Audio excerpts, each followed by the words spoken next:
Okay, we should be live. So, welcome to the third episode of Braxcast Live. So, we are going to be talking about Great War Separation 2 and stuff that should be in the Rippazine, or I guess characters that should be featured in the Rippazine. I want to talk about underutilized characters. But there's also a lot of current news going on, or not to say a lot of current news, but there's been two things. And I think one of the nice things is that Gabriel and the Guardians 2 is shipping. So I'm going to let Gothix give the announcement. Fulfillment for Gabriel and the Guardians Chapter 0 has officially started. Orders are being shipped in the sequence they were received, so your copy will be on its way soon. Based on the animated series by Angel Studios, this manga adaptation serves as a prequel, immersing you in an epic battle between good and evil. If you love the show, then you definitely don't want to miss your chance to own a piece of the story. Order Gabriel and the Guardians Chapter 0 at rippasend.com. Fulfillment for Gabriel and the Guardians. Let's pause that. So, hello, Ram. Definitely let's go, Braxcast. Hopefully, you had a good week. It's my birthday this week, so I had some time off of work. So, I've had a pretty relaxing week, even though I've been doing a lot of stuff. It's been pretty relaxing because I like the vibe of doing errands much more than the regular work week. But that's a whole other discussion. So, there is a lot of stuff to talk about tonight on the third episode of Braxcast Live. We, of course, got Gabriel and the Guardian Zero shipping.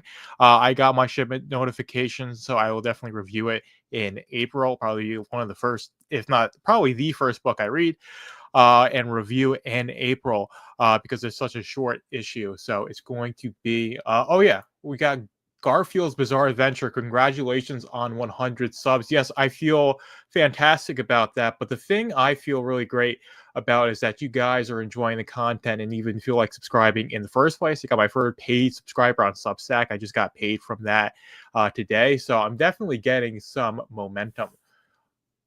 Let's see. By the way, your title on stream starts with Brax Cat. I must have forgotten the S. Let's see if I can't fix that. But yeah, thank you for catching that mistake. But yeah, I usually type that out for the Braxcast lives. I must have been tired when I typed that out. But yes, thank you for catching that. Thank you for being my copy editor, Ram. That was very, very appreciative of that. But let's talk about another really big thing. Is that ISOM free, and let's see if I can switch here, is over $500,000, which means we get the first stretch goal, or I should say milestone, stretch goal, whatever you want to call it, is that we're getting these cover reveals. Now, we've gotten all the covers for The Only One Kills Must Die because it's available for pre-order, which is awesome. That collection is going, and I think it's over like 140, but we'll check that a little bit later. We've got Search number 1 and Yaira Free, which Yaira Free is coming this year if you read the end of Yaira 2, or just after. The first thing in the back matter is this really cool drawing of Yaira by Jack Herbert, who's, of course, the artist for Great War Separation, does a fantastic job of that. We're getting cover reveals for Yaira Free and Search 1. I'm sure that'll happen maybe later today, but probably either over the weekend, early next week at the latest. But yeah, Brax Cat pick total failed stream. Yes, of course. But I will soldier on regardless. But apparently, if you have minor errors in what you do, or you need a copy editor, to copy edit a little better, then it's an absolute disaster. But Garfield, you should like the Brax Cat instead of the Brax Cast. But anyway, really cool to see ISOM free over $500,000. But the next milestone is the one I'm really interested in, is $750,000. That's the limited edition Dokumon card. Getting one Dokumon card with or an additional one that's exclusive to the collection. I think that'd be a really cool thing. I love the Dokumon cards. I reviewed all three of Dokumon's, or all three sets of the Dokumon cards. I remember Student of God in my first stream I did that was Rippaverse related. The random Rippaverse random links was the one I did. People liked it, so I decided to start doing Braxcast Live, and I've been doing that for the past, this is the third week, every Friday. And I'll try and maintain that schedule for, that's what I want to do in the long term, but I'm going to be moving.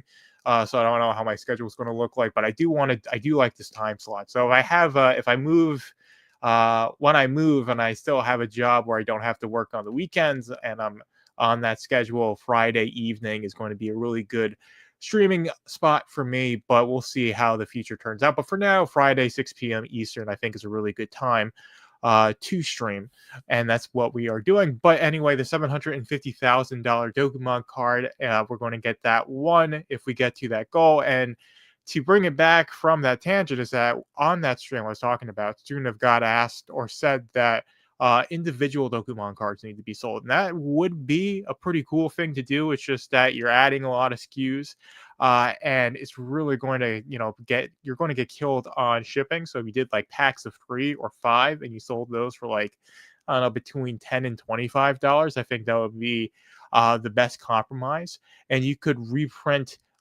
characters like Yaira, Isom, ones that appear. You could just have different art. So they're the more mass print versions. And I think that would be a really cool way to make the Dokemon cards more accessible. But Student of God did say that, and I didn't answer that question on stream. So if you watch the replay, Student of God, or you catch this, or you're watching live now and you just haven't said hello, that's my I think that's my thoughts on selling the Dokemon cards outside of the packs. I think selling them individually wouldn't make sense. It wouldn't be a sound business decision. So I think doing like a free pack, and then of course having like mass print versions for characters that are already in circulation, I think would be a really cool thing. But at this moment, Horseman, Bloodroof, Gooding, Great War, Yaira, Alpha Core, Yaira, Yaira 2, Alpha Core, Yaira, Isom, and then Isom 2. Yeah, there's so many books.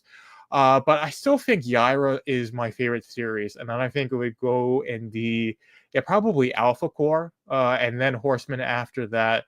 And I think, I don't know, and then putting Bloodroof, I'd say I probably put Bloodroof above Alpha Core. So it would be Yaira, Bloodroof, Alpha Core, and then Isom for the ongoing series.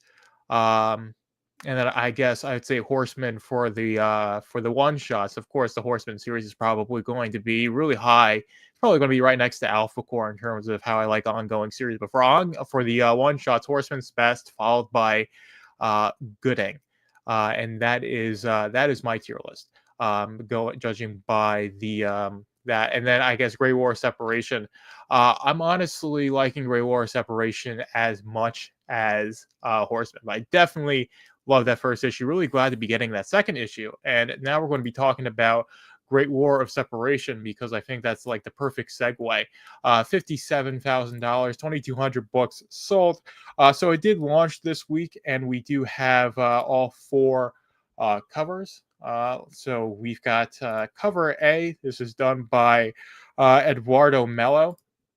Let's see if we can't share this tab instead.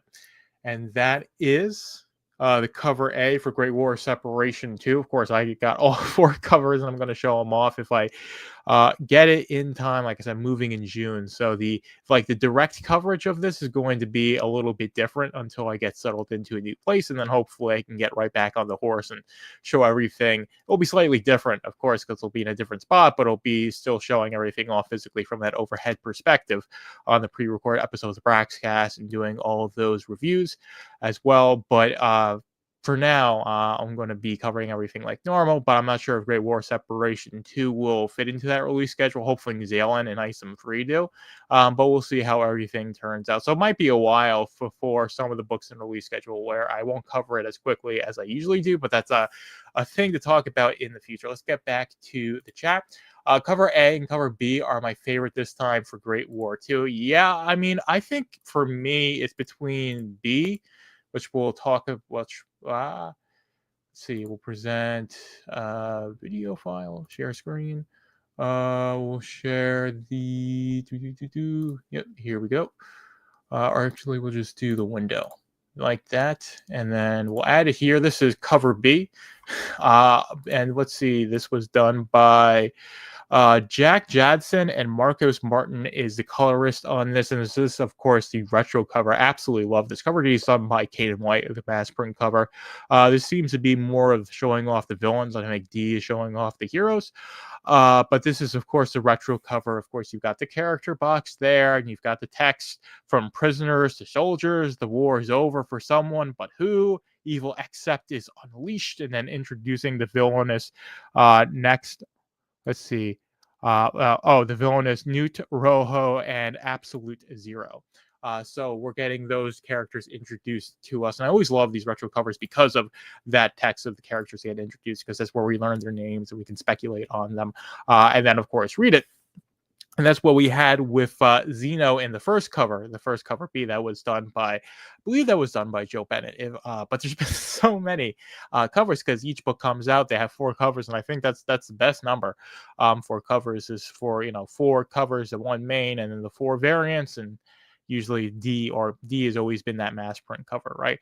That I think is a pretty good formula. But even with not having like 10 to 15 different covers for every book, there's still so many books that there's just so many covers, and of course they're all drawn by different people, so keep it straight in your head is a bit difficult.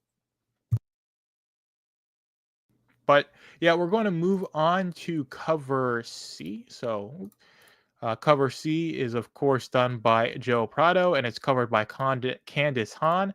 And I don't think she's coloring. So Marco Lesko seems to be the colorist for Great War Separation 2, and Candice Hahn was, of course, the colorist for the first issue. So it's, I'm not going to say weird, but it's pretty typical in comics where you'll have one series have a variety of colorists and inkers. That's very typical for the industry, so I'm not that surprised. But Candice, I should say, did great work on the first issue of Great War Separation. But from Marco's covers that he's colored, I think he'll do great work too. And this seems to be Solari really charging at, and he's got that visor on, and people absolutely love the visor design. So, and this is going to be the foil and embossed cover, of course. Cover C is usually that, and that's going to be a bit more expensive at $38. While the, let's see, this is, of course, Kanan White's cover. Very, very beautiful cover. Absolutely love to see it. Student of God is in the chat. Hail to you, Student of God. So, if you didn't see or you didn't hear, with the Dokumon cards, I'm not against the idea of selling them individually. It's just that I don't think it makes sense with the amount of SKUs that adds, and the amount it would cost compared to shipping, right? So I think selling them like free packs between free packs between like $15 to $25 would make the most amount of sense, and then having reprints of characters that already have Dokuma cards with different art, so there's a difference between the limited and mass print. But anyway, that is just what I want to say. But it's Garfield saying hello to Student of God. But I want to highlight this comment of him saying that Kanan White always does a great job, and he certainly does, which is why I'm really excited for the first issue of Saoirse, and the fact that Saoirse is an ongoing series, right? Because Kanan White's going to have ongoing interior work for the Rippaverse in drawing Saoirse. And of course, she's an absolute bombshell of a character. But we are going to check on the number. So we checked on Item Free, of course, at $500,000. We're hitting that first milestone, over 8,200 books sold, but we don't. I would say I think there's nothing more else to report on that, and we know that we're getting those covers, but we are with Zalen What Kills Must Die, $140,000, for over 5,000 books sold. So really excited for this one. This is, of course, an 80-pager. We'll see if this will probably be a book that comes in May. I don't think this book has any CGC covers. I don't think they've had any CGC covers. I think. Yeah, the most recent one was probably, it was probably Item. I think it was Item Free with the Signature Series, right? And that's the one I care about, because having all 3 Signature Series is going to be a really interesting thing. Let's see. He's asking me, you sell one and drop it in a box with a comic, you make it only available with the purchase of a comic. Okay, yeah, well, that would make more sense in terms of shipping. So yeah, then I think on that, what I would say is you have that model and you do it along with free packs, and like I said, you have different ones or different character art for like for like Ice and Free Ira to make them to differentiate them between the mass print ones. And I think that would be a good compromise for people who got in on the limited ones, versus making them more accessible. So I think that would be a way to definitely do it. Let's see. So, is there any update on Rippazine Free? I'm looking forward to getting my magazine and checking out Dirty Deeds. I am too, Garfield. Last thing I saw was that Caro was signing them to be graded, and that was a couple weeks ago. So I can't imagine it being that long. So that might have worked on fulfilling Guardians first because I'm not sure if they had an obligation or they just wanted to get it distributed quicker because it's less complicated orders. It's just a manga, and they'll be doing that, and they're getting everything ready to ship um, next week. But I probably it's going to be probably next week when Rippazine Free starts getting distributed. But I haven't seen an update, and I haven't gotten a shipping notification for my Rippazine Free, so it's probably going to be next week, next Monday. Because if you work in any warehouse, the couriers will only accept deliveries from businesses and deliver to businesses throughout the week. They don't do they don't do that on the weekend. So the business interactions, whether it's businesses that order stuff through FedEx or they are shipping stuff out through FedEx, they only do that during the week. So this would be the last day, and it might have been getting Guardians out the door, or they don't have the CGCs ready yet, whatever the case may be. But it's probably going to be next week because Caro did sign them. So, of course, they exist. I'm sure most of the pre-packing's been done. It's a pretty simple collection. Let's see. Yeah, Common America is doing a Street Fighter crossover. Congrats to them. Yeah, I saw that. I saw that in my email. It's a crossover with Guile. So yeah, honestly, we'll veer off the beaten path, and we'll go for Common America. Let's see, guy. Well, if we just go to Common America, it should be something because this is what they would be posting about. So let's see if we can't find that. Well, I guess I should type in Common America Street Fighter then. But yeah, they're doing a crossover cover with Street Fighter. And I think it's like a series that covers Guile. And I'm not the biggest Street Fighter fan, but it's a pretty big, well, I say it's a massive franchise. And it's got a history. I mean, I'm 27 and Street Fighter's been around for longer than me. So yeah, I think this is exactly what we've been talking about. Is the Street Fighter Masters with Guile. So the Street Fighter Masters Guile one shot by Udon Entertainment has a variant cover by 8HUSA featuring Common America. The trade dress version is available for pre-order at Iconic Comics. The version variant will be an add-on as part of the Common America Alpha, the manga campaign. So I'll probably pick this comic up with that Common America Alpha manga because I'm actually looking forward to that. I have read all 10 volumes of Common America. I've read the side stuff.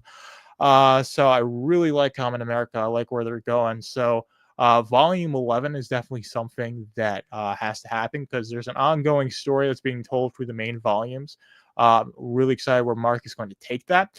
But getting the Common America Alpha manga is going to be pretty cool, and I'll probably pick this up along with it because I can't imagine tacking that on will make it more than like $40 after shipping and everything. So it'll probably make it worth it. But very interesting, and it's really cool to see Iconic Comics doing stuff like this.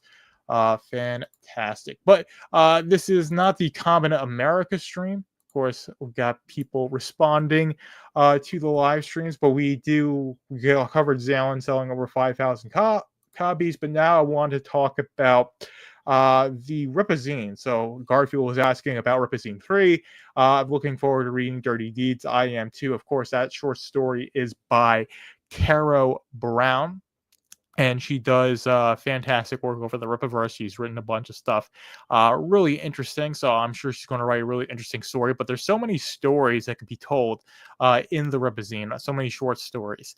And there's a lot of characters that the Rippaverse has already, and I think there are people who feel that characters are not being utilized. So I don't think it's feasible to give every character a limited series, or definitely not an ongoing series, and it might not be feasible to give every character at least a one shot. So having like a one shot standalone book, so having some characters that people like or have their niche followings within this niche.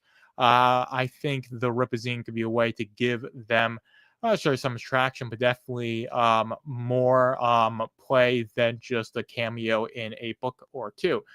So I think Mick Davies, I think I will start with one. And this is not one that anyone's told me specifically, but Mick Davies is definitely an interesting character. He has a Dokumon card, so he's a sergeant. His first appearance is in ISOM #1. He's one of the first characters that appears. I think he actually appears before ISOM in terms of characters that are named that we know in ISOM, because it's that first opening scene with the police station, and then you've got the people who are talking about that redhead, which is most likely Saoirse, right? And then you've got I'm not sure if it's Sandy Kim, but anyway, I think it's like a secretary or some no, underling at the police station going to McDavies and saying she's back. Right. And then it transitions to the scene where Isom's on Silman Ranch and Altona calls him. It's like, you got to get your butt over to Flores Park and get Jasmine, or else Miss Newman's going to be mad. And then your mom's going to be mad at you. Right. But let's see. Throw everything at the wall and see what sticks and focus more on that. We got Zay Comics and Scorpio in the chat. Scorpio saying hail Garfield's Bizarre Adventure. So yeah, Mick Davies has also appeared in Horseman and Alpha Core, I believe. I'm not sure. No, I think Alpha. I can't remember. But anyway, he's made cameo appearances. I don't think giving him his own one shot would make sense, but giving him a short story in the Rippazine would be a pretty interesting thing, especially like some scenes from like the ill-advised Dark from his perspective would be a pretty cool thing to put in the Rippazine. But giving him his own like full-on one shot, I don't think is necessarily necessary. But I think that's my first character in terms of like getting a short story. The Rippaverse, I just saw him on the characters page, and that's what popped into my mind. Another one is Shodron. So Shodron, of course, making one appearance in ISOM 2. It's a flashback appearance as well. So we don't even have anything that isn't just from Isom's memory, and his association is entirely with Isom. Even his Dokumon card mentions the fight he has with Isom in that flashback. So we don't know a lot about this character outside of that event. So of course he's a formidable force. He's completely evil. He's probably alien, maybe even demonic as well. So there's a lot about Shodron. And while I think Shodron would be completely justified in getting a limited series, I think a limited series would be cool for Shodron, explaining his origins to his encounter with Isom. Having some of that story appear in a Rippazine first to see if that would interest the fans, I think would be a fantastic way to go about it. It would be a quicker way to be a quicker way to get that story out to the fans. And we've got, let's see, Zay Comics saying, you need to get me some of your books, right? You can DM me on Twitter. You can email me at business@velvetroompublishing.com, but my DMs on Twitter are open. So you can go to my Twitter account and DM me, and if you want to send me review copies, completely free of charge, I'll review it for sure. But if you've got books that you want me to buy, I'll definitely consider that if it's in my budget. But whatever you want to do, DM me, and we can have that conversation in private. And if you want to give me review copies, I will be for sure to do that. But of course, I would mention that you gave me those review copies. Rip a guy in the chat. So I believe your name is Alvin, right? So Alvin, or Rip a guy, I should say, you want to get in the chat and you want to talk about what characters that you think should be in the Rippazine with me. Absolutely would love that. Glad I got your name right, Alvin. So if you want to come in the chat, absolutely fantastic.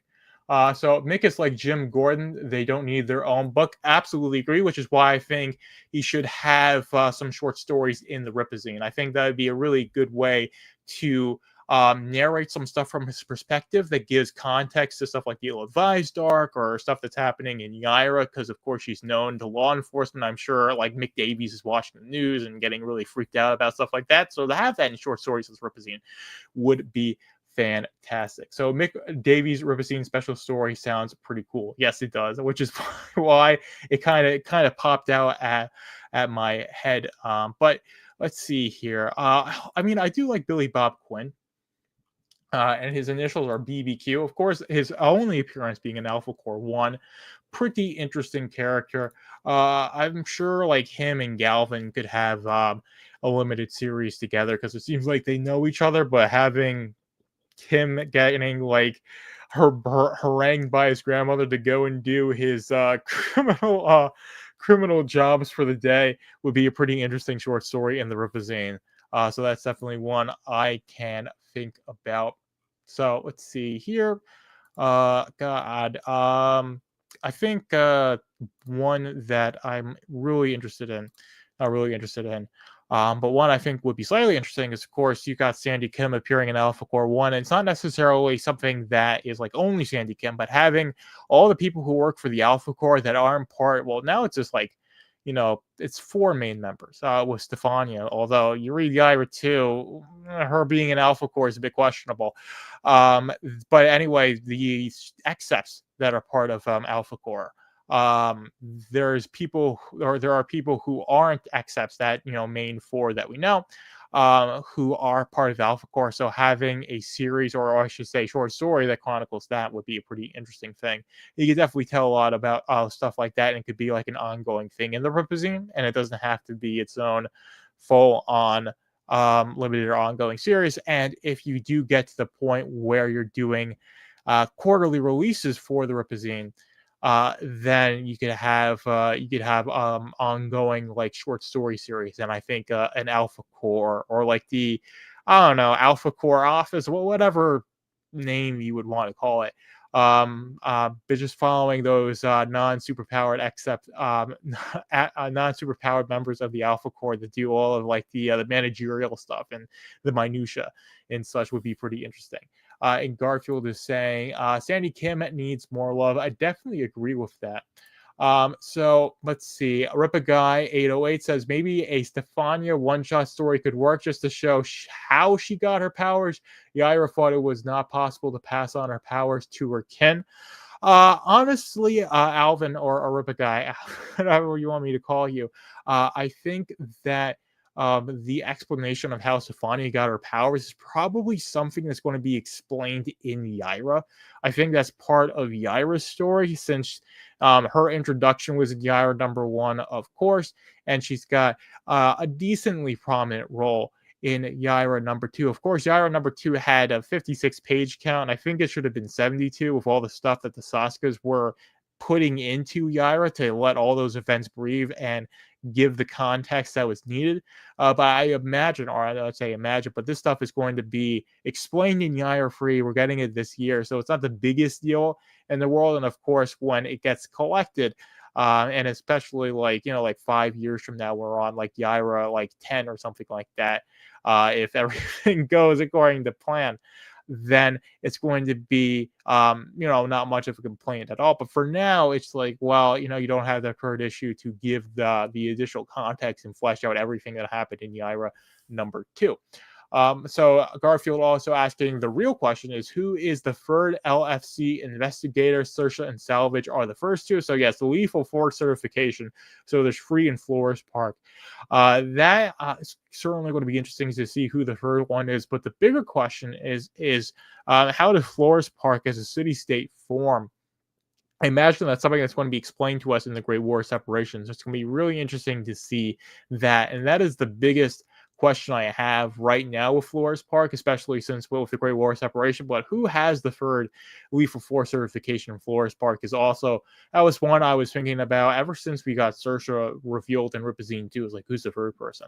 And of course, it doesn't seem like they did the third one as a short story. They're going for Dirty Deeds, which a lot of people are responding to really positively. That's what I see from the fan bases. That people are like, we really want to read. Garfield was just talking about it, saying really wants to read that. And speaking of Garfield, he's asking me, who would you want next as a statue? I'll say either Horseman or Bloodroof. Those are good choices, but I think having a 1/6 scale of Ingrid Valdez by McFarlane Toys, where she's got her whips and she's doing it in like some sort of crazy position that really just like shows off her figure.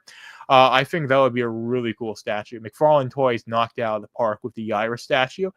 So if I had to choose, I would do like a 1,000 statue run of Ingrid Valdez, and I think that would cover like the demand of Ingrid Valdez statues for like the next 5 to 10 years.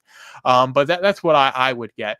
Or that's what I would choose, would be an Ingrid Valdez statue like that, like 1/6 scale with her whips around her like the ices in the Yaira statue. But that is my like top choice. And I think like Horseman and Blood Roof would be pretty cool. Having like one like Blood Roof would be pretty cool, because you could have the blood. Right, so Ingrid would be a good choice. She's going to need a lot of assets, though. Yes, I've made that joke before. We're very mature over here. So let's see. We need at least an Alpha Core 3-person statue with a great scene. I think Iron Studios can do that. They have done that in the past with Jurassic Park. My only experience with Iron Studios is the young Isom statue. It's a really high quality statue. I actually uploaded a picture of it to ChatGPT. That's what it said, high quality, because of how it's painted. And you got the little details in the base. It makes it look like it's broken. And it's a really good depiction of the human figure. Absolutely love the work Iron Studios did on that statue. So having like a 1/8 scale of the like a free shot of the Alpha Core, that trio that we've come to know and love in Alpha Core number 1 and Alpha Core number 2 coming this year, which I'm really excited for. Sorry about that. I had to sneeze, so I'm muted so you guys wouldn't hear that. But to get back to my point, a free person statue of Alpha Core by Iron Studios. I think doing a 1/8 scale, because a 1/6 would be really big. But a 1/8 scale of like a free shot, a shot of the free Alpha Core standing with like Ingrid and Braxwell flanking Brian Solari would be really cool. So definitely agree with you, Rippazine, on that. I think that's something that we would need eventually. But if I'm talking about like single statues of a single person, I would love an Ingrid Valdez statue by McFarlane Toys. Let's see. So I'm just laughing at. I'm imagining that is the this very mature statement that Garfield made. Let's see. But we'll go for more characters. I'm sure Samford. Samford would definitely be interesting, but more of his story is going to be told in Isom Free. So we've got Yanessa here. So Yanessa and Yantoni. There's definitely a lot of stuff, and Yaira 2 gives us some insight on this, especially with Yeshua and the flashback scenes that involve her, or Yaira and Yeshua, if that's how you say his name. There's definitely a past that Yaira has, and Yanessa and Yantoni are essential to it. And while that would be I think their story probably would be told in like a zero issue, or having like an origin series like Invincible did with Adam Eve, would be probably where they would appear. But if they don't want to do that, you could do a couple Rippazine short stories for them. But I think there's enough, and this is definitely very important to the lore, because it's important to Yaira's story, and she's a pretty big part of the Rippaverse. At least she is so far. I think having like an origin limited series on Yaira would include these characters. That would be where these characters would appear, rather than a short story for the Rippazine. But I think Samford Willard would not sure if I'm saying necessarily, but Samford Willard, I definitely like him. And I had this theory, and this was what I floated when the Horseman was introduced. If Sam was the Horseman, of course, absolutely ridiculous, and I thought it was. But when his Dokumon card came out before we had the character page for Horseman, and we knew that Horseman's name was Hector, I was like, oh man, this might be it. But it definitely wasn't, and he's got a completely different arc, and he's a completely different person than the Horseman. But we'll see what happens with Samford. But like I said with Samford, while he's an interesting character, he's going to be important. He's part of Isom's story, And I imagine that what's going to happen in Isom 3 is going to give us enough where we won't need something in the short story to give us the information that I guess the fans would want about Sam. I think what Sam or Sam's going to get enough of an appearance in Item number 3 that he doesn't need a short story in the Rippazine because of the events of Item number 2. Let's see. So Zay Comics is saying Iron Studios is awesome. I have a Lobo statue from years ago by them, and they just announced a new Lobo along with Mortal Kombat statue. So yeah, I've heard nothing but good things from Iron Studios, and I have the Young Isom statue, like I said, showed it off on Braxcast. Was that 50? I think it was 57. Yeah, 57. Because I'm not getting a statue this week, guys, and I'm not getting a book either. But I do have the art of Deborah Carita. I'm going to review that. Going to talk about Great War Separation 2. Of course, we talked about that a little bit now, but I'll give some more commentary on that with the next episode. And of course, I'll go through the art of Deborah Carita. So I'll definitely also have a book to go through. But it won't be like last week where I had the statue and I had a review and I uploaded like that. That was like big hype. But it's going to slow down just a little bit. Because I mean, unless Xalon gets delivered this month, but the Rippazine free is going to be definitely going to happen in the month of April, it seems. And then we'll see if Xalon gets delivered to us in April, and we'll see about Great War Separation 2. But that's most likely going to be probably May, early June. And if it's later June, then it's going to be a while because I'm going to move and I'm not going to have the books and the filming setup and stuff. So it's going to be a little bit of a lull in terms of the reviews and stuff like that. And the coverage of the reverse on Braxcast is going to change. I'm probably not going to do the live streams for a bit, but hopefully before the summer ends, I'm on a really consistent schedule. I'm covering this like I am currently going forward. But there's going to be like a little bit of a hiccup. So let's see. That mark on Sam's back in number 2. I wonder what that will mean. Yes, that is definitely the biggest question. That is mentioned in Sam's Dokumon card. It means that he's probably going to become an Except. Now, whether he'll become super powerful or if he'll have to deal with controlling his powers or maybe even like some sort of demonic influence, right? Because this happened after he was taken by the Devlings. We'll see, but I imagine that explanation is going to start in Isom number 3. Let's see. So Rippa Guy is saying Shunkai is another one that would work in the Rippazine. We have no clue about him. We have his card in set number 3, but we may need some backstory on him. I agree. I was talking about this, I think on the last stream. I think it was Aaron Augusto. We were talking about Cedric Gaucho. And when I was talking about that, also was talking about the Southern Style Wrestling League. And I think having a limited series that covers the Southern Style Wrestling League is what should happen, since there's enough interest for it. And it seems to be something that has importance in the Rippaverse. So there's a role that the SSWL has. And of course, Larry Shungite is included in that. So I think Larry Shungite is being part of the SSWL. I think that justifies having a limited series where Larry Shungai features very prominently, since he is like the champion of the SSWL from what we know. If I'm getting that correctly, I think that would be the way to give Larry Shungai's backstory through an SSWL limited series. So I don't think I think it's too much, not too much, but I think his weight class is above the Rippazine. Let's see, working in the wrestling scene in the comics will be interesting, and I hope Eric does well with that somehow. Yeah, but I think like I said, it was done well in Isom 2, in my opinion. But I think there needs to be a limited series for the SSWL, and I think writing an SSWL comic or making one would be really a slam dunk. Let's see. So I wonder if that mark can track him. That was Garfield responding to Scorpio. I definitely think the Devlings are going to come after all of them. And it doesn't matter if Sam is marked or not. They were able to find Isom, before Sam was marked. So I imagine they'll be able to do it again. They know where he is. They know his base of operations. So they're going to be on the hunt for him. And of course, if you read the end of Isom #2, you have the head Devling wanting to go after Isom for destroying their lair with Bloodroof, right? So they do not necessarily need the mark. It's just going to make things easier. So, oh yeah, all the SSWL, good point. So making a good point. Thank you for saying that. Let's see, maybe Garfield's Bizarre Adventure. I hope it's not something where Avery's going to have to put him down. I hope so too. I don't think so. Because I don't think like a death like that makes sense, but we'll see what happens. But it definitely is getting me excited for Isom 3. Admiral Wackass is in the chat, so hello to you as well.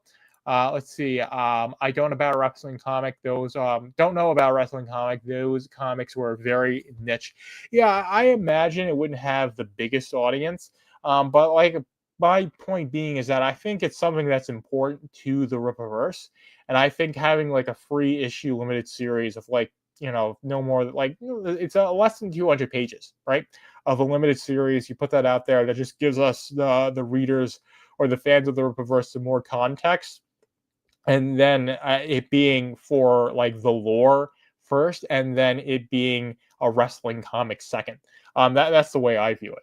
Let's see. So let's see. I have the Rock and Stone Cold comics. They're nice to have, but not that interesting. So yeah, it's not. I'm not sure if it would be interesting on the basis of it being a wrestling comic, but I think there's some like lore reason why SSWL is even a thing or mentioned in Isom 1 and 2. And I think having a very short limited series would be the way to go about explaining that reason why. And that's the reason why I think it should exist, not because like I would want a wrestling comic, but I think would be a like I said, a lore comic first and then a wrestling comic second. And Bull Rush decided to subscribe to me. Thank you so much. I'm glad I am piquing your interest. But let's see. So, I mean, Magus Newmite. Everyone loves Magus Newmites, but I think, Magus Newmite appearing in Yaira 1 and definitely 2. If you have the events of Yaira 2 fresh in your mind. And also, it's really weird, but definitely his story is going to be told in the Ira ongoing series. So I'm not sure with Magus Newmite having the like the need to be in a Rippazine short story, but having like the Void Scarabs, that would be interesting. So having the Void Scarab short story in the Rippazine would be a pretty interesting thing because he is part of the Void Scarabs, and knowing about his escapades or the escapades of the group that he's a leader of, and then like referencing Magus Newmite and seeing like them terrorize other planets and them being like, oh, at least Magus Newmite isn't here because he's just so frightening. That would be an interesting thing to see. Let's see. Yeah, wrestling comics are very unmemorable. So I guess people don't necessarily want a wrestling comic, but you could do, I guess, some short stories then in the Rippazine about the SSWL. If it's that like little, there's that little confidence in it. And then there's also another thing, doing like a shorts compendium, and having a bunch of short stories. Having the SSWL being one of them. I just reviewed Giant Size Two-Fisted Manly Tales. I put that up on the channel. So if you guys want to check that out, that's my most recent review, and I'll have reviews coming out until the end of the month, not Rippaverse books, because I've reviewed I haven't reviewed Isom 1 or 2, and I haven't reviewed Alpha Core. But every other Rippaverse book I've done a review of, either like as its own video or part of the Braxcast. And that's what I'm going to keep doing. And then I think with I don't know, with Alpha Core, I will do an Alpha Core 2 review. But what I'll probably do is when I review 2, I'll just mention number 1 and why I was so excited for number 1, especially and then I'll put that in the context of the second issue. And then with Isom, I'm going to do an ill-advised review once I read 3, because 3 is the conclusion to the ill-advised arc. So I'll just review the ill-advised arc in its totality. I don't call that Isom ill-advised review. And then I will include Isom 1 and 2 and commentate on that like foundational arc to the Rippaverse. So that is the plan, and I'll basically capture everything that I hadn't reviewed. doing that. But that is my Rippaverse review plan. Let's see. I took the Shungai scene in Isom 2 to indicate there might be some criminal element, Darren perhaps, that has muscled their way into the SSWL, and he was going to spill the beans on it. Honestly, Cerbex Strange, this is your first time being in the chat, at least for this stream. So welcome to you. Thank you for tuning in on this Friday night. And that is an interesting theory. Definitely, I mean, most likely is, some criminal stuff going on. It's basically true for all media companies. There's, back under the table deals and back end and, quid pro quo and all sorts of nonsense and blackmailing that goes on. So Shungai could probably be mentioning something like that. Of course, he being as involved in the SSWL as he is probably knows a lot, especially stuff that the SSWL wouldn't want to have available, wouldn't want to have in the public eye, and he could be talking about that. So that is an interesting theory, and I definitely appreciate you giving that. So Scorpio heard Jim Cornette mention them on his podcast, but that's about it. But Scorpio was talking about let's see. So we got Error in the chat. Hey, Hall, thanks for the stream. Going to bed now. Good night to you, Error. Thank you for tuning in for the time that you did. Let's see here. Let's see. Ultimate Warrior also had some weird comments. Heard they were weird. We'll talk about some more characters. So we got 20 people in the chat. So if you guys are interested, because this is the most I've ever had. Don't know how, don't know why. But we've got Vasi Silman here. So, of course, in the Great War of Separation, we had young Avery and young Altona at one scene, but Avery was in a couple more with Jacob and Harriet. So we've had, this view of the Silman family. And I think that was an interesting thing to me. I definitely like that. So having more stuff about the Silman family would be an interesting thing to see. So having a short story that covers Altona and Vasi interacting with each other between like the events of like Isom 2 and Yaira 1, or Isom and Yaira. That during that span of time, or just before or just after that, would be an interesting thing. It would add some characterization to both Altona and Vasi. Those are two characters that really don't need their own books. They're supporting characters in other series, especially Altona. She's a supporting character in Yaira and Isom, because she's both Isom's sister and Sally Rodell's co-worker, which makes her a pretty important character. But having her appear in those other books, I think, really suits her as a character, rather than giving her like the Altona limited series or ongoing series. It just wouldn't make sense. So she's a supporting character, but doesn't make her like less valuable as a character. It's just the role that she has in the Rippaverse. Let's see. Rippa Guy shared my YouTube live link on X Facebook group page, and Eric reposted my Twitter post. I didn't see that. Must have. He's reposted a lot of my stuff, and I really appreciate that. But yeah, I definitely am seeing that. Fantastic. But yeah, if you want to come in, Rippa Guy, or anybody, the chat or the link is there. And let's see if I can't let's see, give you give Garfield's Bizarre Adventure the let's see, the wrench, and then I'll give you Rippa Guy the wrench as well. And then yeah, I think that's cool. Have some mods on the chat. But that is what we've got there currently. So there is a lot of stuff. There's a lot of characters already with the Rippazine, or with the in the Rippaverse. Definitely characters that are below the threshold for getting their own one shots. That we have talked about so far. So we're about almost 50 minutes in on this. So let's see. I don't know what to say, but of course Takari and Valdon here, they're getting their own limited series in Norfolka, and that's one of the things that the fans wanted. Yeah. No problem to both of you guys. Definitely like the both of you, and it's nice because I haven't had this yet. The trolls barely know that I exist, so I wrote the piece on Rippaverse apologetics. I had, when I posted the picture of the statue, people were saying things about that. And apparently, of all the things Eric July has invented, let's add the concept of statue scaling, because apparently the Iris statue isn't 1/6 scale, and the Iron Studio statue isn't 1/8 scale. And even referring to that is a way to confuse the consumer. I don't know, but that's one thing I heard. But I don't want to get into the that stuff like that. But I really like the statues, and everyone who's gotten them likes the statues. That's what I have seen. So really don't want to say anything more than that. Glorious Death is an absolute fantastic title. Scorpio is saying, I want Glorious Death as well. Yeah, that has started Pencils and Ink, I believe, like a month and a half ago.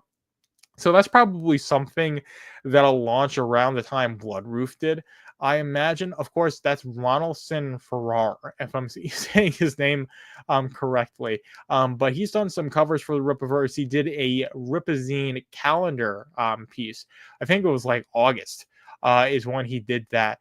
And it was a piece on Norfolk Funding a Monster. It's really good stuff. So that interior work is going to be absolutely fantastic. And Eric July is writing Norfolk. And of course, I think this is going to be a lot better than Isom in terms of how the reception is over the longer term. Because Isom 1, and while I like Isom 1, is that, let's see. Oh, oh yeah, who you let on? Oh yeah, I imagine stuff like that is going to happen. But that's honestly, I might get to the point where stuff like that happens.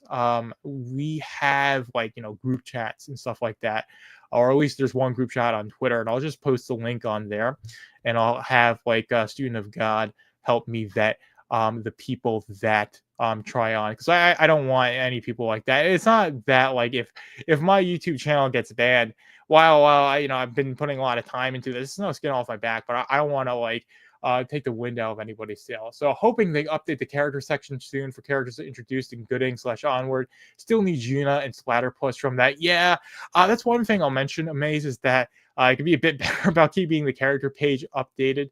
But yeah, definitely need Gina, definitely need Splatterpuss, definitely need Xeno. I definitely need all the characters that are going to be introduced in Great War Separation 2. And I think we need, like, Zalen as well. I'm not even sure if we have Zalen Dark. Yeah, we don't even have Zalen. So there definitely needs to introduce put in a bunch of character profiles. But in order to do that, you need to have Kane White do those character profile work. So definitely going to see. So nice to see Amaze in the chat. He's been long. Yeah, I guess in terms of how long how long I've been doing Braxcast, he's been a pretty long time viewer of the Braxcast. So appreciate him coming on to the live stream. And Eric the Guapo as well. Let's see. Oh, pull up Doug's Yaira statue giveaway. I saw that. I thought you didn't want me to put the word out there. Because Student of God wants, let's see, Doug Ernst has the, here we go. The Yair statue Doug Prize winner will be announced on Monday. All you need to do to enter the contest is post a pic of your Rippaverse plus iconic books together and tell me why you'd like to own the statue. Enjoy the series.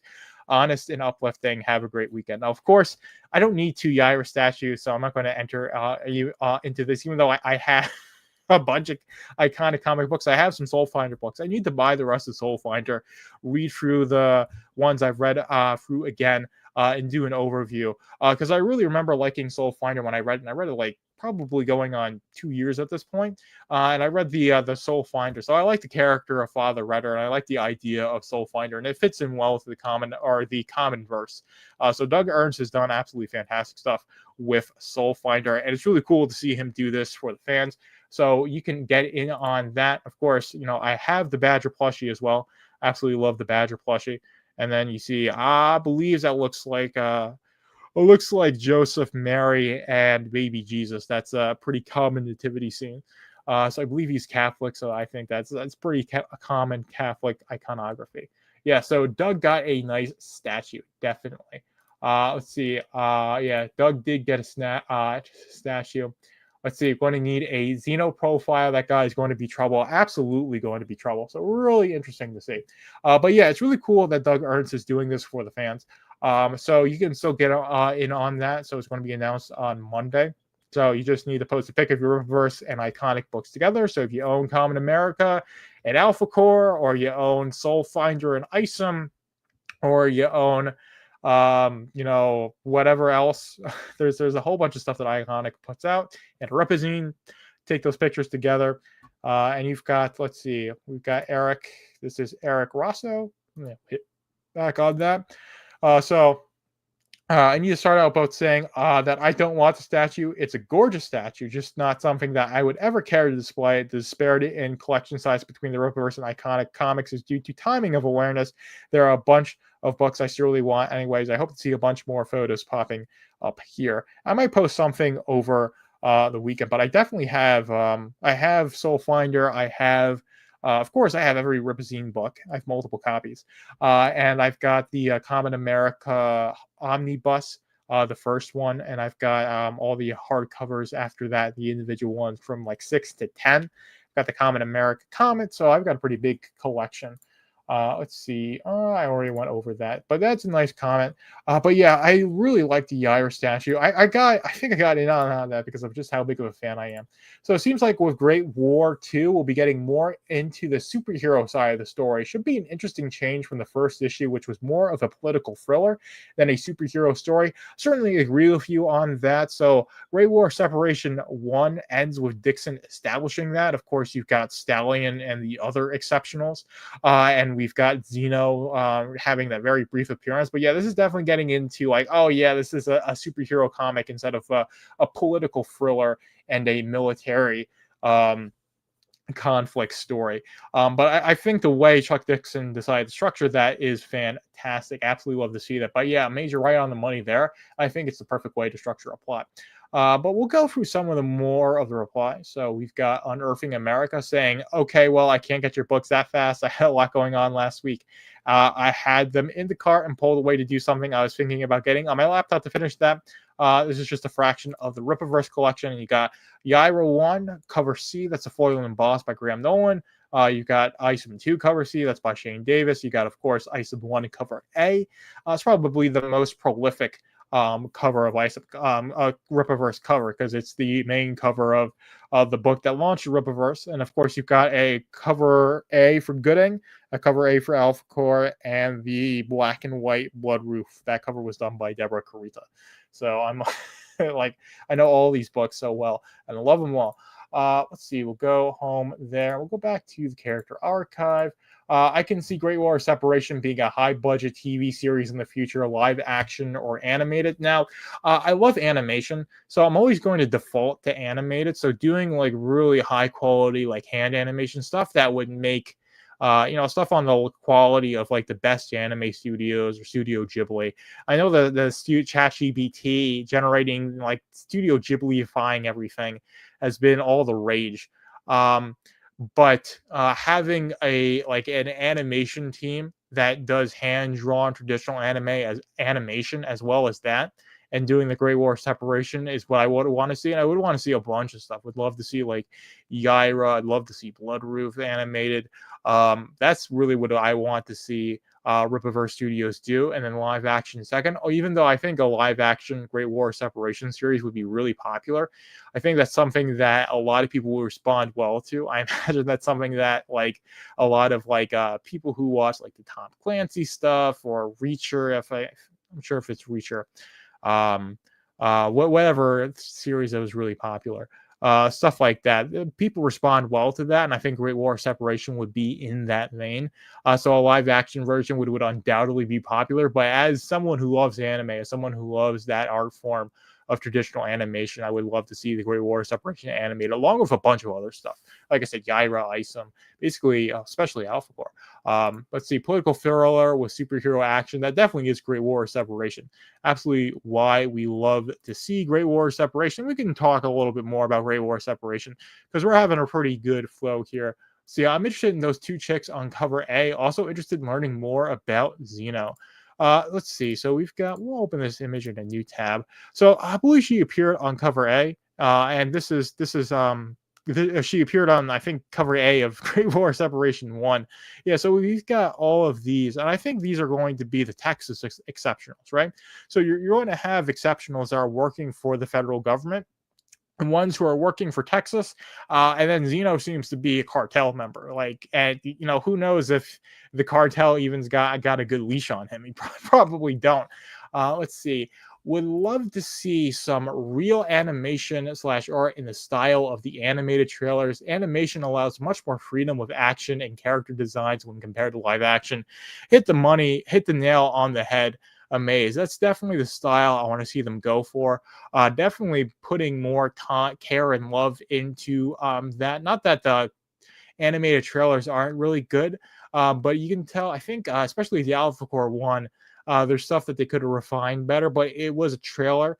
Again, it's not like a full-fledged production, but definitely having the people who made that get the green light and the resources to make a full-fledged production, whether that's a movie, whether that's a pilot for a show, is definitely what we need, especially that Horseman animation.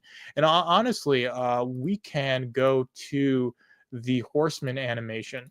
Let's see. So I'm going to go to that Horseman trailer, because I absolutely love that Horseman trailer. So, and we can definitely watch that. Let's see. So, Machine Gun Girl, the guy on the yellow gray suit, reminds me of Snake Eyes. He looks cool. Yeah, all the character designs have been really, really good so far. Let's see. Oh, yeah, put that same message in place.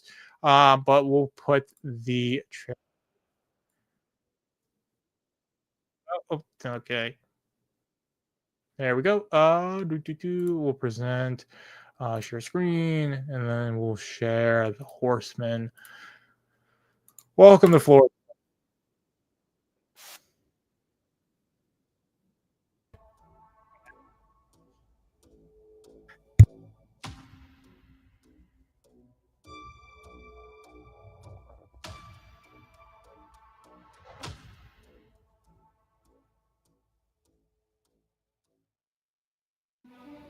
Who the hell is this guy? What's he want? Where's he come from? After every soldier I have with him and he kicks their ass.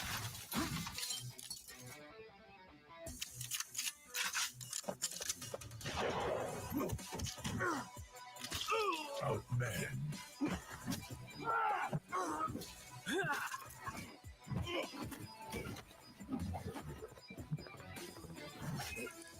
Outgun.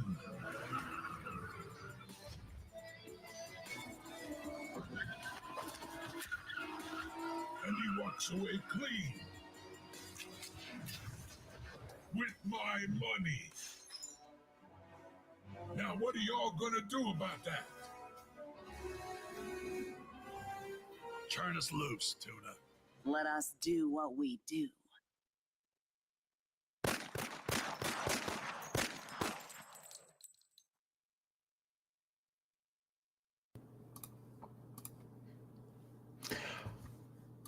Yeah, no, definitely agree with that. So there definitely is some more there's improvements that they can do from the trailers, but I think if they had the green light to do a project like that and they had the amount of time they would put into that, then they would smooth things out and do something along those lines. I'm not familiar with too much of the DC animation. I remember watching Teen Titans when I was a kid, and soon if God will get a wrench. Just need to go to the live streaming. And let's see, add as moderator. So yeah, should be a mod now. So hopefully, yes. So yeah, that was such a good animation for Horseman. Horseman, I think that's their best work. River Studios' best work. And of course, Dean Cain has signed on to be the voice actor for Horseman. He doesn't really have a role in that trailer. He just does a couple of grunts, and Tuna is the one who steals the show in terms of delivering that voice acting. Although Tuna to me is a bit of an underutilized character. And I don't want to spoil Horseman, but read Horseman and Welcome to Florida Park. It's a really good book, and I reviewed it as well. I gave it a really positive review, and he's an underutilized character. But we'll see if he comes back. But when I interviewed Chuck Dixon, he said to me that who replaces Tuna is going to be a really interesting thing and going to be really much more concerning than Tuna was. So I'm really interested to see that. So let's see. Dean Cain talked more in the Rippaville Showcase Horseman trailer. Oh, Horseman number 1. I think I do remember that. Might be. You guys want me to go through that? Let's see. We'll go to YouTube and we'll pull up the Rippaville. Let's see. Going to be on this show. You got competition. Let's see if I can't find that one. There's something with the Rippaverse here.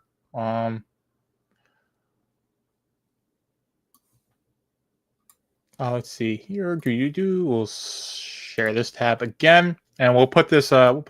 Hey, Rippaverse family, I'm excited to announce that we're launching a weekly roundtable happening every Monday at 6 p.m. Central. Join us as we dive into all things Rippaverse, from the latest news and exclusive updates to behind-the-scenes insights, spoilers, and even some surprises along the way. This is your chance to hang out with the Rippaverse team and connect with fellow fans, so be sure to tune in every Monday at 6 p.m. Central, live on the Rippaverse YouTube channel. We'll see you then. Hey, Rippaverse family. Oh yeah, this is a really interesting thing. Definitely we'll talk about it on Braxcast. Let's see. Yeah, absolutely love that logo there. This seems to me like it's an open invite. So you'll probably just get into like a StreamYard link, and you'll have someone who will parse you out and make sure. But yeah, it definitely fits in my schedule. It's a bit later. But if I get right on 6, talk for like half an hour, I think that's what I would do. But that is definitely something I would be interested in doing. So yeah, a really cool thing for the fans, and honestly, don't view this as competition, right? I think this is a good thing, and plus, I'm not sure if I want to say like, oh, I don't matter, or really talk down on myself. I definitely think that in the long term, the community interaction that the Rippaverse channel is going to have with the fan base is going to be like than what I can do. Even though I think you guys like this, got 14 people watching. Let's see, can't wait to see you on there. But yeah, I definitely will go on there. I will have a little bit of a chat and get some words in. But this is, as much for the other fans as it is for me. And I make the content every week, and I do all this stuff. So I'm definitely happy with that. So I like this. It's another layer to the Rippaverse experience. There might be a few things they will only share on Monday, so you have to be on here to hear things for the first time, perhaps. Yeah, making announcements like that, I don't think it would be anything massive. But it'll probably be giving updates where you can ask, like, hey, is Rippazine free shipping, or what's the status on Zalen? And they'll talk about stuff like that. Yeah, it looked like Stallion was with the U.S. government. And yeah, that's the thing, is that the ending is setting up the federal government's exceptionals, right? And then you're going to have Brian Solari probably get turned into an except, and his aging is going to stop. So let's say he's in his like early 20s and he's just permanently stuck as like a 28-year-old man, even like 20 years later. But we'll see about that. But definitely, yeah, Stallion is going to be with the U.S. government. He's going to be fighting against Solari. It's going to be a really interesting thing to see go down. But we'll get into MA's question about Great War. Was Stallion on the U.S. side or Texas? Seems like U.S., but I wasn't 100% sure on that. I just said that he was working for the U.S. government. So I believe I can always check again, but I do remember it being the case. We can check. Sorry if my audio is cutting out a bit, but I have the book right here, and check. Let's see. Yeah, it was the recruitment. It was dreamed up by DARPA. You're all going to, let's see. Like to break things. That's what he says. But yeah, it's by DARPA, and you see the U.S. flag on the guy who's going, like the general who's talking to Stallion and the rest. So it's definitely the U.S. Operation Resolute Fist. Definitely, yeah. In with what that is called. Really cool to see, but it's really cool to see this. Absolutely love to see Rippaverse Roundtable. This is one of the reasons why I do the Braxcast every week, and I'm as invested, because they understand that the fans are really important. They actually care about the fans, and they want to connect with them. So, a lot of the bigger corporations, it's like you have a couple of community managers, and, they're all chronically unhappy people that do not like the community and view it as a job. For this, there's a lot of passion. They want to get reach out and interact and have roundtables and events like this. So one thing that makes me a bit unsure is that Solari's team was referred to as the Exceptionals and Gooding. So would both teams be referred to under that team name or title? I think Exceptionals is just a class of people. So Exceptionals turns into Excepts. So you think of the etymology of words. So they were introduced as Exceptionals. They were super soldiers, and you have the Texas Exceptionals, and then you would have the ones for the federal government. And I think that's what people are just using that as a catch-all term, is that there were the Exceptionals fighting for Texas, and there are Exceptionals fighting for the Union. That's the way I see it. And I think that is how they're going about it. So that's why Solari's team would be a team of Exceptionals, and you would also have Stallion's team be a team of Exceptionals, because it's referring to them as being super powered rather than it being a specific squad name, like the Horsemen from Hector's squad when he was a military ranger. Yeah, that adds it up pretty well. Glad I could clear things up. That's part of that's why I'm here. Let's see. So we'll share this tab. So there's, of course, the site. So we're getting Gabriel and the Guardians fulfilled. I watched the preview. I definitely need to become a guild member at Angel Studios. I like what they're doing. They're doing a lot of interesting stuff. I watched Sound of Freedom, the Possum Trot story in theaters on July 4th. I reviewed that. So if you become a paid subscriber, you can read that movie review. And I like that movie. I like what Angel Studios is doing with Gabriel of the Guardians, and just all the stuff that they're doing in general. They're doing like an animated series of David. They helped get Chosen off of the ground.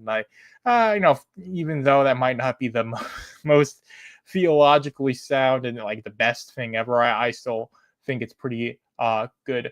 Let's see. It's the U.S. military. They will likely give team names for their Exceptionals. I think Scorpio is correct on that. So that's probably stuff that's going to be hashed out in Great War Separation 2. And definitely by the end of the limited series. I believe it's going to be 4 issues. And with the second issue being a 72-pager, the next 2 issues are probably going to be either 56 or 72 pages. So this is going to be around 250 pages in total. It's definitely enough to really explain everything and give us a really solid foundation. Garfield's Bizarre Adventure is saying it's kind of like how Marvel referred to those with abnormal abilities as metahumans and those with an X gene as mutants. Yeah, I think that's exactly what it is.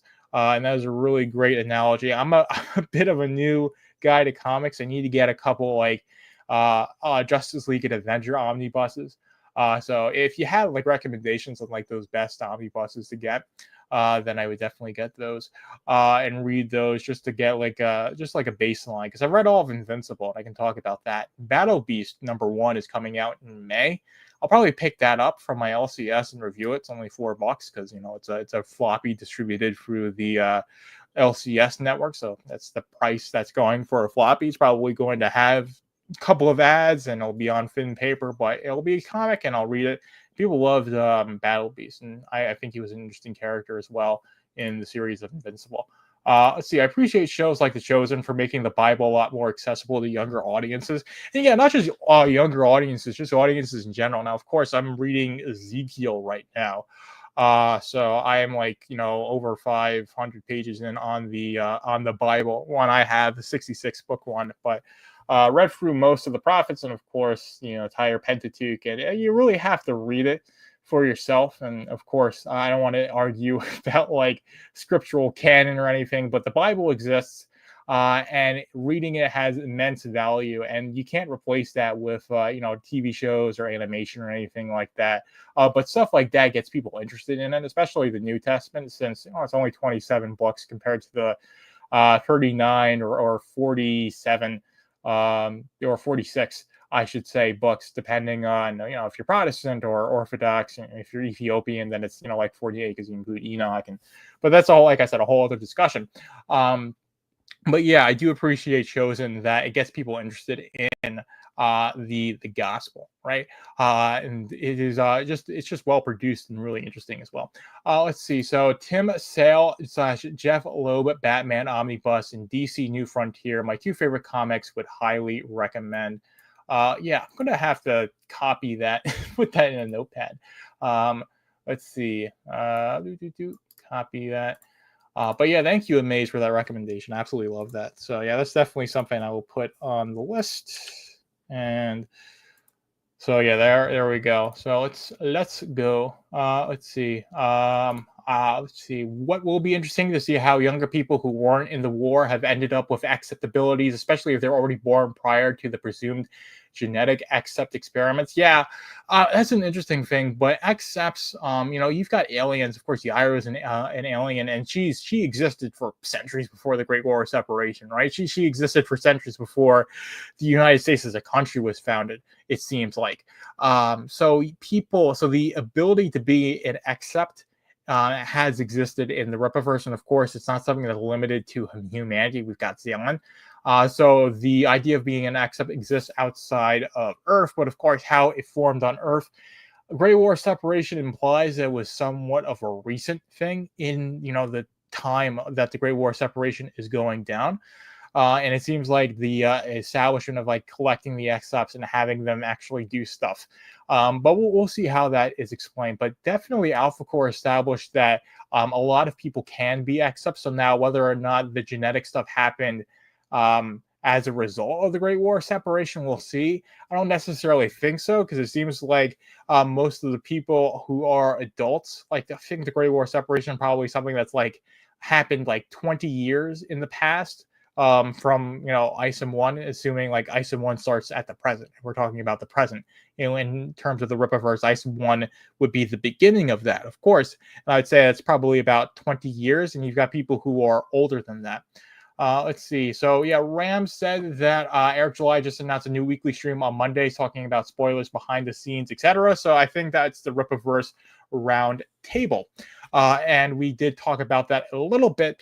And I definitely am really receptive to that. And that's something that I hope to get in on, since the time works for me. But yes, I am aware of that. But thank you for putting that in the chat. Thank you for being here. Absolutely love that you are enthusiastic about the Rippaverse and the Braxcast. So speaking of experiments, did Brian's experiment start yet in the Great War Separation series? I don't think so. Maybe we'll see that in Great War Separation to prepare for the U.S. Exceptionals team. Yes, I think that's going to happen in the next series, because we see at the end of Great War Separation 1, Brian Solari defecting from the U.S. government and going back to Texas. And I imagine, well, not I imagine, so he's probably going to become an exception, an accept or an exceptional in Great War Separation 2. And then you're going to have the superhero power angle of this political thriller and foundational event of the Rippaverse really go into full effect. Let's see. So Ram is multitasking, and you have me in the background. That's okay. Absolutely okay. But yeah, we did talk about the Rippaverse roundtable. So yeah, and I tune stuff out, and I like to have streams and stuff on in the background. It's very understandable. Brian's experiment will start with number 2. There are teaser panels looking like Brian will be testing them out. So let's see. Brian's experiment will start with number 2. Yes, I think that's what was established. So Great War of 2 probable images shows them in a football studio where it seems like they'd be testing their powers. So we'll open that in a new tab.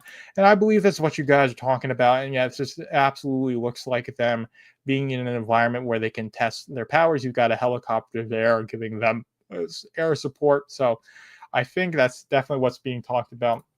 Rippaverse Roundtable sounds awesome. It definitely does. And this is like I said, it's a really good move on them, and just having this openness with the fans is the reason why. If it's not going to be the biggest one, right? Because the aspiration in the long term for the Rippaverse is to make a universe that can compete with Marvel and DC, and it's a really tall order to do that, because my grandmother was reading Superman comics in the 30s, right? So these characters have been around forever. That's the that is the challenge in creating something that can compete with them. But this has been the really opportune time to do it, unfortunately. And I think if anybody is going to create something that can compete with those legacies, I think it's going to be the Rippaverse, because they just have the passion and they have the actual ability to execute on getting the books to the readers. Which, if you want to make a comic book company, you got to get the comics to the people, or else there's just you just can't do anything if people aren't getting their books. But let's see, we'll go for more of the chat. Brian Solari, you can't keep that Star General. In fact, you can have all of them. Yeah, absolutely loved that defecting scene, and it was teased in number 50, or not number 50, in Great War of Separation number 1, and I interviewed Chuck Dixon on Braxcast number 50, and I'll probably keep mentioning this so many times because it was such a cool conversation to have with Chuck. I was very grateful that he took the time to interview with me. Especially since I'm just some like no-name guy in my mom's basement making videos about comics, and he's this legendary comic book writer. But I showed him these pages and I asked him about this, and he was like, "Yeah, this is his watershed moment where he has to like Robert Lee choosing to defect to the Confederacy, even though he was loyal to the United States Army, or he wanted to be, right?" And that's the conflict that Brian is having, and clearly he chooses Texas, and he does it in a really, really epic way. Let's see, did I make Rippaverse Roundtable happen? We'll go over on Student of Gods. Let's see, we'll put that here. We'll share this tab instead, making sure you guys are see it. So Student of God is saying, with books coming out every month, Eric should be only talking about characters and stories, building a fun book club for the Rippaverse, bring guests on streams who are passionate about the books and have fun with them. It's easily content for Eric July. Maybe show off some pages and talk about characters. Eric doesn't have to host it a weekly show. Rippaverse Book Club with maybe 4 people on a panel. Also would start doing Rippaverse pop quizzes during streams. Would let the chat interact some. It's proven that spoiling a story doesn't hurt sales. Actually, the opposite can be true. So I would not worry about customers who have not bought the book yet watching the streams. That's why I would read some of the comics with the audience and maybe talk about creative choices or setups. Streams should not be anything else. So I definitely like For Canon's Sake. I watched that a lot. That's how I got into watching Eric, was watching For Canon's Sake pretty regularly. So it would be nice if he did like, maybe 2 times a month For Canon's Sake to commentate on general politics and culture for people who jived with both his comic book commentary and his political and general commentary on society. So I definitely like that idea, and I think I don't watch Ripping the Silverback too much, but I think they have a good dynamic and people like that. And I think that's where Eric is settled into doing that. So I think he should at least do Ripping the Silverback when his schedule allows, and doing this Rippaverse Roundtable as well, those probably being the only 2 streams that he does. He's already scaled a lot back on his YouTube content making to focus on the Rippaverse, which is definitely the right move, because we're getting all these books, and that's where the passion is, and of course that's where the money is, considering the amount of money that Isim's made and the amount of money that they've been making with all of the sales. So the date of this tweet was March 10th, 2025. So that was just over 2 weeks ago. So yeah, they could have been inspired by you. A decent chance that they were, and it's honestly a really good idea. So it's part of the reason you were floating this idea out, and you were talking to me about it, Student of God, saying that doing something like this, and this is why I'm doing Braxcast Live. And of course, I've had some great conversations with Nick Weiser and Macabre Derek, or Macabre Derek, however you say his name, and Edwin was on the last chat, and of course Andrew was as well. So lots of interesting conversations I've had so far. Hopefully doing that. So have I considered doing an X space with some open discussion with fans, similar to what Rippa Guy does? Those have been a lot of fun. Definitely ought to do that, and I can do that from StreamYard, so I could just have the space, right? I could honestly have a space right now. I'm not sure if I've ever hosted a space, so I don't want to do that right now. But yeah, I'm definitely open to doing a Braxcast Live where I stream it to YouTube from StreamYard, and it's just streaming the Twitter space of Braxcast Live. Let's hype up the Rippaverse. I definitely am going. That definitely is something to do, and I think it's probably the best way to get a bunch of people in on talking and just nerding out about the Rippaverse. So yeah, I'll probably do that next week. Amaze. But this week is just I'm sticking to this format where I have the StreamYard and I'm just going through stuff on my browser. But yeah, next week I'll do a Twitter space, or hopefully I'll do a Twitter space if I can remember to do that. Let's see. But what is next So let's see. We can switch. We can go back to the Great War Separation here, and we can refresh the page. Let's see, $58,000 for Great War Separation #2. I wouldn't worry about, or I don't know why worry, but like looking at these collection numbers, I don't think it's the best um like indication of how popular this is going to be. I think once the collected edition comes out, and I'll probably be at the pace they're releasing these books, I'll probably be sometime next year, and that'll be an interesting thing to see and how the community responds to a collected edition. I know there are people waiting for that because there are people who wait for collected editions for series that are distributing through monthly floppies. And I think for this, there's even more of a reason to do that, considering how each book is more expensive and you have to get them shipped to you. You got to pay for shipping. So doing that for one book is a lot more feasible than four. You don't have to wait between the issues. But Garfield is asking me, what is the best character for man? Of course, I'm going to say Braxwell. I love Jeremiah Braxwell. He definitely needs his own like 100 issues, drop everything and just make Braxwell books. And then that's, you're going to make tens of millions of dollars. I'm joking on that, but I love Braxwell as a character. Probably one of my favorite characters. When I think of characters that I like, I love Brian Solari as well. I love all the Alpha Core. I think Yaira and Bloodroof are really interesting characters for me as well. So it's probably go Braxcast, Braxwell, Yaira, and then Bloodroof, and then probably the rest of the Alpha Core. And then I think Horseman is probably, I don't know, I think Horseman is probably just below Braxwell. I really like him as well. Yes, besides Braxwell. Then I'll probably mention Horseman. I know you like Horseman as well, but Hector really interests me. And I love the motivation behind his character. And since he's getting that ongoing series, it's going to be really interesting to see how that goes. So I'll probably say Horseman after that. But I mentioned, Yaira and Bloodroof as well. But probably Horseman now that I'm thinking about it, since I really like his character. And I really liked Welcome to Florist Park. It was a fantastic book. Like Chuck Dixon and Joe Bennett are they are like a star duo. Well, it's like a dynamic duo. Definitely really looking forward to them working on plenty of issues. God willing, on Alpha Core and Horseman, since those are both ongoing series. Hopefully, they can stick around and give us a lot of cool issues for Horseman and Alpha Core. But yeah, Horseman's probably, if we have to exclude Braxwell, probably going to say Horseman because he's just a really interesting character. And of course, all the action is just so epic to read and epic to watch. Let's see. I'm curious about how well the store does on the back end with books with the faster schedule. Yeah, there definitely is going to be. It's going to do really well because you already have this pretty decent sized catalog in the store, and we'll go to the store just to talk about it. So Grey War Separation is going to sell after the collection. Grey War #1 is selling, and people are buying it along with #2.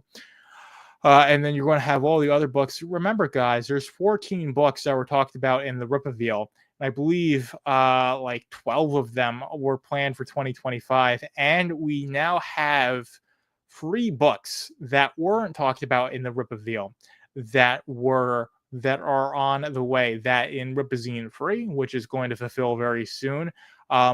Great War Separation 2, which is already accepted pre-orders, and Yaira #3, which is going to be coming out this year, and it seems like it is. Salvage PI, yeah, Salvage PI is a really cool character, and I'm really excited for Salvage Lethal Force. He's definitely like him as well. And Bart Sears is a fantastic artist. Bart Sears did a short story. I forget which one was it. Oh yeah, it was Volsung with Chuck Dixon. It's really me.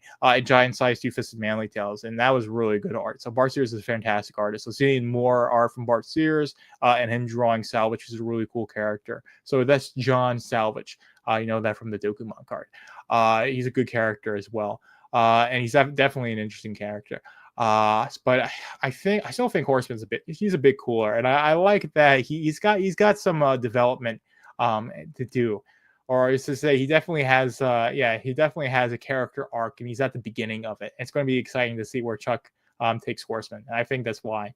That salvage PI cliffhanger was criminal. I agree, man. That was like I remember getting the first Rippazine and reading through that. It's like, why we don't even know his name. It's like we barely got the I need that full script stat, right? You can't do that to me. But I'm so glad that we're getting that lethal force, and hopefully it just picks up where that short story left off, because that would be the perfect thing, right?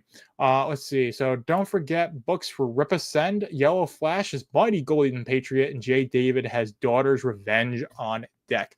So I didn't know about Daughter's Revenge being on deck. I loved Achromatic Chronicles. I think that was a really good 2 books. I like those.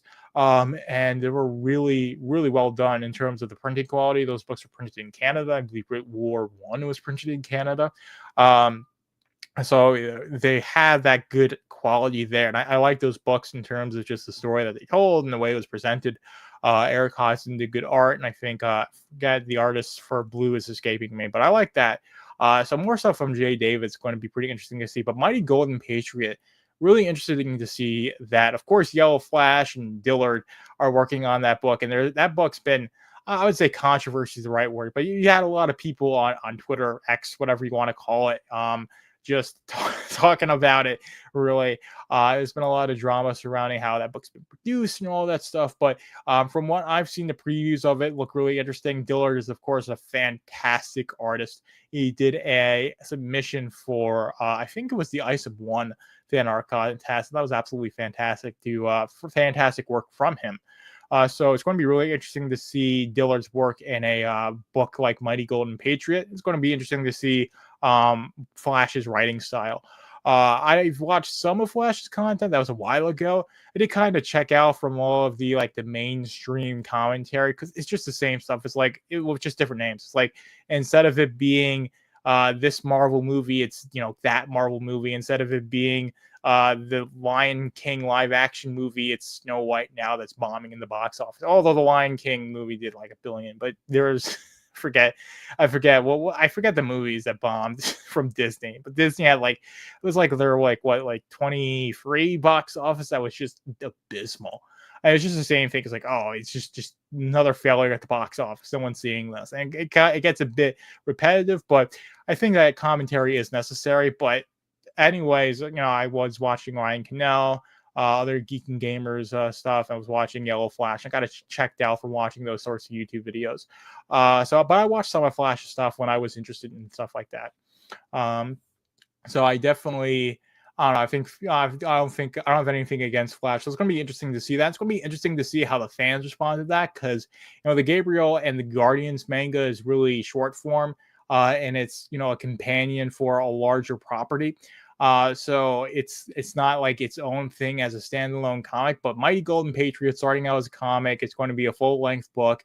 And it's not going to be targeted to the younger, all ages, younger audience. It's not going to be targeted to children, and it's not going to be like an all ages book where it's let's say outside the purview of the main Rippaverse buyers, people who want the superhero comics and people who want stuff that Marvel and DC would put out. That's going to be more in line. So it's going to be interesting to see how the people who know about the Rippaverse and by extension would know about Rip Ascend, when they hype this up and talk about it and put it available for pre-order, are going to respond to it, because that book could easily make, especially, and then you've got Flash's fan base built in to buy that book and give it the boost on launch day. But yeah, it could be a $150,000 to $300,000 campaign. And that would be pretty significant for independent comics. So it's going to be interesting to see how that does. So I wouldn't be surprised if Dillard does something for the Rippaverse in the future. I wouldn't either. He could do some great interior work for the Rippaverse. Do some covers or some posters, but getting some interior work, because there's just so much stuff that the Rippaverse has on the pipeline. In fact, I got a comment from one of Yaira 2's inkers, work, because it was inked by Fiago Gomes, and 137 137 Studio, Invisible Studio does the lettering. And they got a lot more stuff in the future. That's what he said. So very excited. So there's plenty of work to do that. So Flash's OGCG. His book is going to be the comic of the year, probably in terms of sales. Very decent chance of that happening. I know he's got a big audience, and a lot of the comic book buying audience is, I'd say, more with Flash and the Rippaverse than it is with certain other people. That's what I have noticed, is that a lot of people have either left the new CG for greener pastures, or they've just left the comic book hobby altogether, which is unfortunate. But it's pretty understandable for a variety of reasons. Let's see, the fan art contest that Michael Montagne won. Dillard came in second. Oh, so it was item number 2. So item number 2 was that fan art contest, and we can actually, I think we can go to let's see, membership charities. I thought we had not sure if we had the fan art. There we go, fan art, and we can see the item number 2.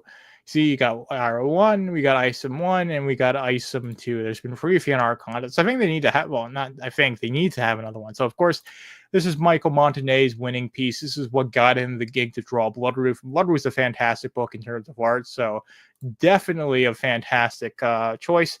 Of course, this is second place. This is John Dillard's drawing of Isom. This is fantastic stuff. Of course, you got like Isom spray painted on that. Fantastic work. So John Dillard is an absolutely fantastic artist. I do think that it would be really of a miss shot if Eric didn't give John Dillard some interior work. At the very least, give him some work on a cover. I mean, there's plenty of books where John Dillard could get a cover C or a retro cover B, but giving him some nice interior work. We're talking about like doing Central Gaucho. We're talking about doing a Southern Style Wrestling League. Of course, there's more, you could do like a book that covers like Xeno or the Cartel. There's just so many stories you can tell in the Rippaverse that would be right up John Dillard's alley. So would absolutely love to see him do some interior work for the Rippaverse, especially on the basis of this. And then we'll go for the third place, and this is Michael Wilson, another drawing of Isom. Looks like he's holding some chains here, or grabbing some chains. And then we've got Sean Art Attack X with a very an anime inspired drawing of Bloodroof, looking absolutely fantastic. Love this getup for Bloodroof, and of course she's got the tattoos there that she shares with Deertick. That Macabre Dark Derek made that observation because he drew both of them, so he had to look at them. I imagine he noticed that similarity when he was looking at them both for references. Very, very interesting stuff. And of course, Sean like catching those little details is really cool too, and that's why he got he placed in this fan art contest. Fantastic. So I really like that Isom fan art from John Dillard. I do as well. Sean Attack Art did update that pick with more blood effects afterwards. Oh, really cool. So if you got a link to that, Rippa guy, I would definitely show that off. So let's see. Flash, Doug Earns, Captain Cummings, and Angeline were some of the original comic skaters, even before Richard Meyer, who's lost his mind recently. Yeah, it's unfortunate because your boy Zach and EVS were the ones who I would say got me into Comicsgate, but it was their content I was watching, and I was backing their campaigns. I think Is This You is the first comic crowdfund I backed, and I did get those books. But yeah, I mean, Zach really, the way I view it is that he wanted to be a writer for 90s and early 2000 Marvel. Probably even like, let's say late 70s to early 2000s Marvel. At any point during that era is when he wanted to write and make comics for, and that's what he wants. And he can't have that. And he does not like wants the industry to get back there, and thinks like the industry has to get back there in order for comics to exist. Like Marvel and DC have to get back to where they were in 1994, or 1989, or even whatever year was best for the comic book industry. And it's just not going to happen for Marvel and DC. And I think that's part of the reason why. But I don't want to like talk bad about him, even though I'm not sure if I have all the Drawbreakers books I'm supposed to have, because I don't think I got any with Rock and Roll Ninja. I do have Grand Bazaar, so I'll probably read Grand Bazaar and review it. And Drawbreakers Forever was a bit confusing for me. But the art from Aaron Alfeche, I believe he did the art, was fantastic. And I liked Theosophy. It was interesting, but it didn't really build up into anything. So he's not the most organized writer. He's definitely not the most organized guy.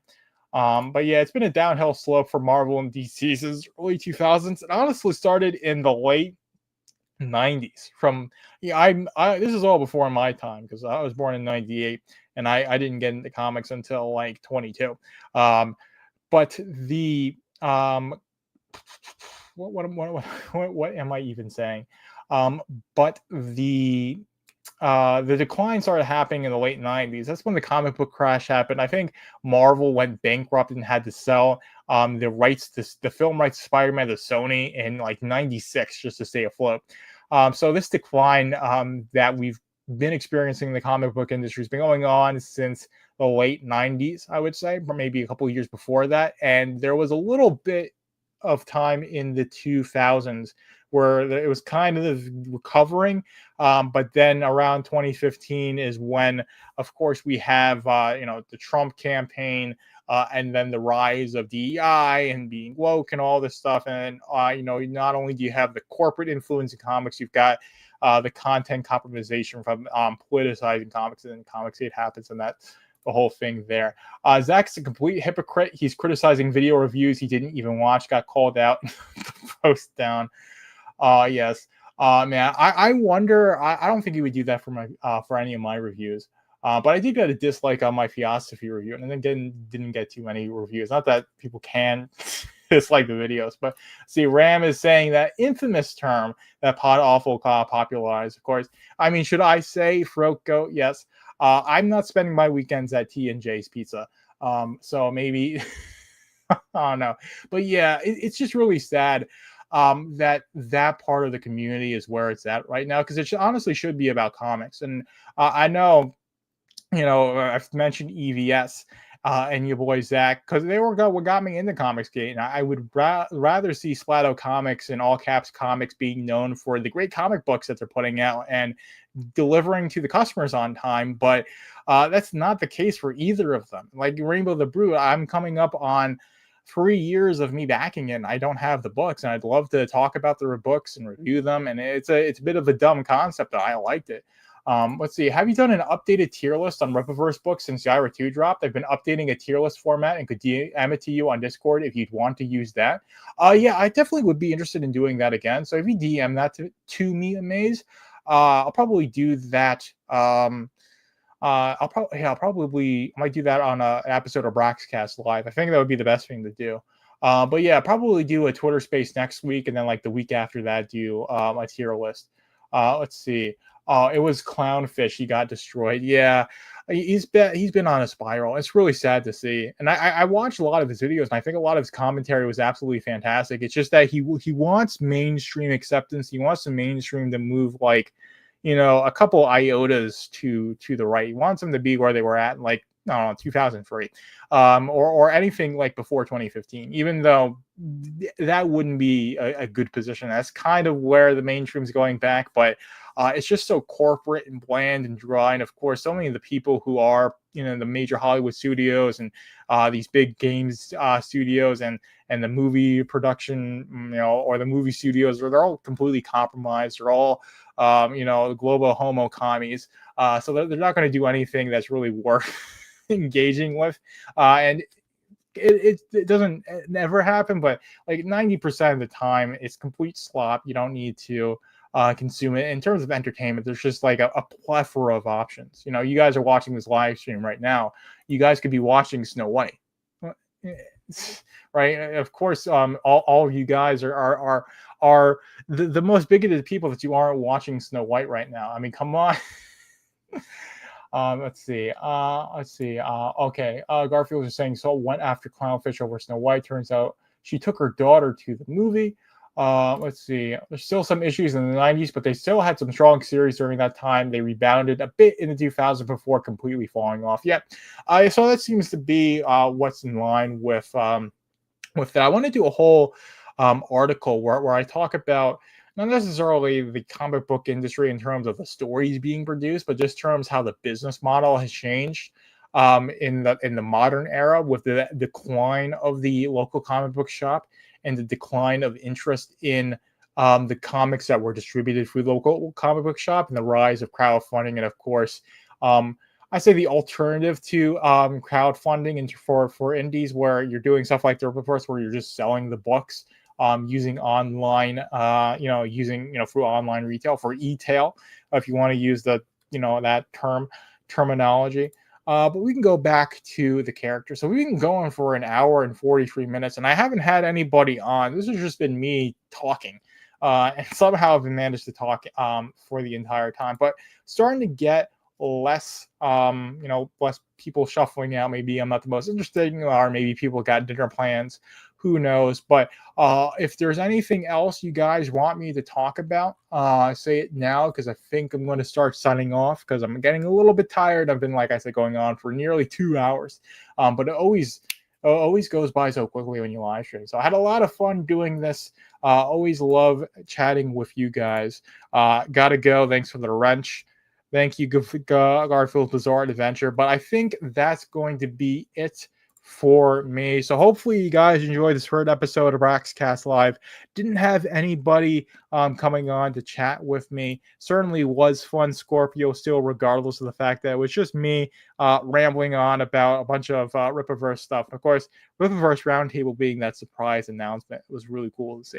But I'm going to tune off here, guys. Hopefully you guys have a good weekend, and hopefully you guys had a good week.